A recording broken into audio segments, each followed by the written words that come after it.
لبيك اللهم لبيك لبيك لا شريك لك لبيك إن الحمد والنعمة لك والملك লিখতে করতে থাকবেন তত সে কি করবে, তত সে কষ্ট পেতে থাকবে।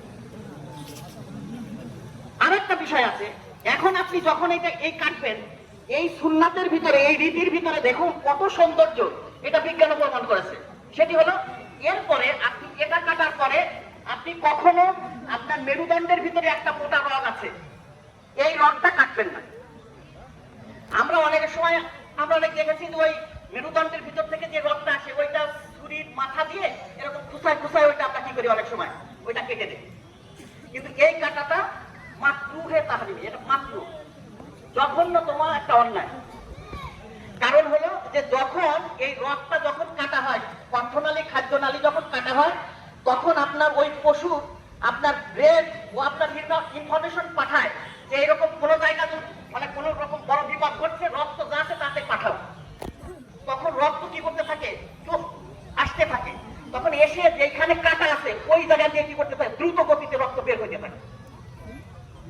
এখন বিষয়টা হলো যে যদি আপনি ওই শিরদাঁড়ার ভিতরে যে পাঠায় না, তখন রক্ত কিন্তু ওই শরীরের ওই পশুর রক্তের মানে আমার শরীরের ভিতরেই থেকে যায়।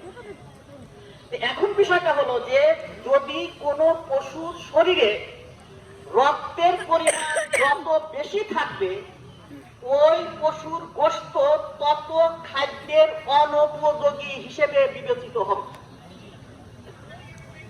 যেই পশুর শরীর থেকে যত বেশি রক্ত ঝরবে, ওই পশুর গোশত খাবার তত বেশি উপযোগী হিসেবে বিবেচিত হবে। আরেকটা বিষয় আছে, আপনি যখন আপনার ওই মেরুদণ্ডের রগের ভিতরে আঘাত করেন, এটাও বিজ্ঞান বলে যে এ কারণে আপনার ওই পশুটা স্ট্রোক করতে পারে। তার মানে হলো কি, যে আপনার এই কাটার জন্য নয়, আপনার স্ট্রোক করার কারণে ওই পশুটা মৃত্যুবরণ করতে পারে। এখানে কিন্তু একটা ভয়ানক বিষয় আছে, সেটি হলো যে যদি আসলে স্ট্রোক করার কারণে যদি পশু মারা যায়, তাহলে মরা পশু কিন্তু আমাদের জন্য খাওয়া যায় না, না যায়?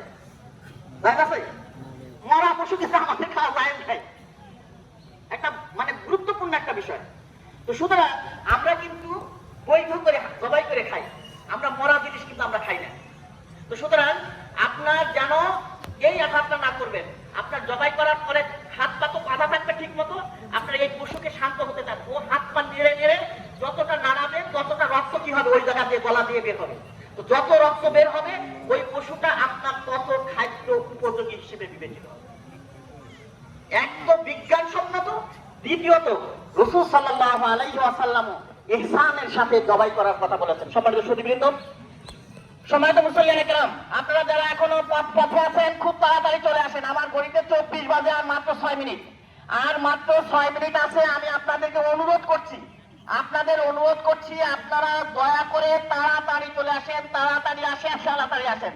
আমি আবার কথাটা একটু শেষ করে দিচ্ছি। সম্মানিত সুধীবৃন্দ, কোরবানি সংক্রান্ত যে বিষয়টা, এরপরে গেল হলো আপনার জবাইটা মোটামুটি করতে পারলাম, এরপরে থাকলো গোশত। এরপরে থাকলো কি, গোশত নিয়ে এত টানাটানি করে, এইটা আমার মনে হয় না। আমার এত মানে মনেই যেন হয় যে এই কোরবানি করা মানেই হলো একটা হৃষ্টপুষ্ট একটা গরুর গোশত, যেটা বাজারে তেমন পাওয়া যায় না, এইরকম একটা হৃষ্টপুষ্ট গরু কিনবো এবং সেই গরুর গোশত আমরা কয়েকজন মিলে গিয়ে সুন্দর করে খাবো। এইরকম একটা চিন্তা ভাবনা নিয়ে বেশিরভাগ কোরবানি তৈরি হয়। তা না হলে এইরকম হওয়ার কথা না।